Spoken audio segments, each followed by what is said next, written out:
The cold wind blew through the quiet suburban street of Brookhaven Hills, ruffling golden leaves and whispering secrets of the past. David Lennox, a self-made millionaire and tech mogul, had everything: private jets, oceanfront villas, a company listed on the NYSE, but his heart had grown quieter over the years, sealed beneath layers of business deals and loneliness. He lived alone in a modern mansion at the end of Maple Drive, its lights always on but its warmth long gone. One Thursday afternoon in late autumn, as David reviewed quarterly reports in his sunroom, the doorbell rang. Strange. He rarely had unannounced visitors. Curious and slightly irritated, he opened the door. Standing there, shivering in a threadbare coat with trembling hands, was a woman who looked no older than 30. Her hair was tangled, her cheeks sunken, and her eyes held something between desperation and deep, silent strength. "I'm sorry to bother you," she said softly. "But can I clean your house for a plate of food?" David blinked, stunned. There was something hauntingly familiar about her face, something that made the air leave his lungs. But he pushed the feeling aside. "You don't have to clean," he said quickly, stepping aside. "Come in." Her name was Rachel. As she ate quietly at the kitchen counter, he studied her from afar. Every movement she made was careful, polite, like someone afraid of being seen, or maybe of being remembered. Over the next few days, she returned. Each time, she insisted on scrubbing something: windows, baseboards, even the back patio, in exchange for food. David stopped resisting. There was something deeply humbling about the way she worked, and how little she asked for in return. One evening, while she mopped the hallway, David couldn't hold back any longer. "You look familiar. Have we met before?" Rachel froze. Her hand gripped the mop tighter. "I don't think so," she replied, eyes downcast.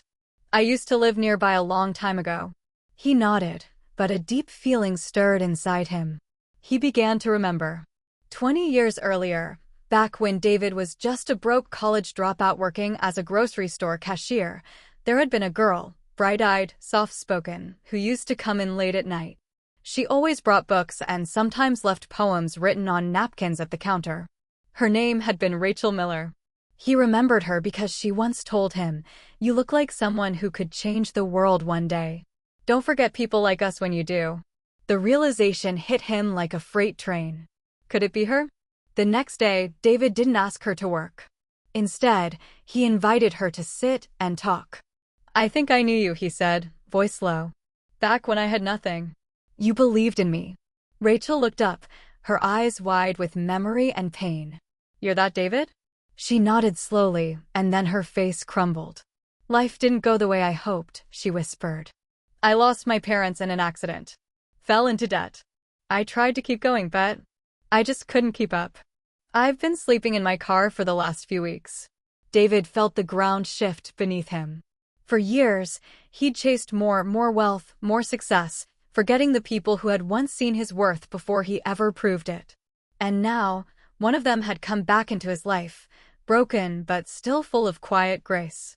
He stood, crossed the room, and gently placed a hand on her shoulder. "You changed my life," he said. "Now, let me change yours." Over the next month, David did more than offer food.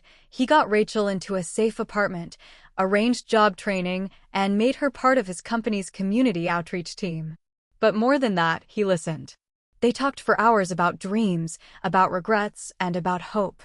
In time, Rachel began writing again: poems, essays, pieces that David helped publish online. One of them went viral. "The world doesn't need more rich men. It needs more people who remember who they were when they had nothing." Months later, at a company gala, David invited her on stage. "This woman reminded me of the power of kindness," he told the audience. "She saved me 20 years ago. And now she's helping me do the same for others." The crowd stood in applause, but Rachel's eyes were fixed only on David, grateful, astonished, and proud. In the end, it wasn't the house that needed cleaning. It was a heart. And sometimes, all it takes to change a life is a plate of food, and someone who cares enough to offer it. The dignity of the unseen and forgotten. Kindness that echoes across time. The quiet power of hope and second chances. Never underestimate the impact of a small act of faith. Sometimes, the person you help today is the one who helped you long ago, and kindness is the thread that brings it all full circle.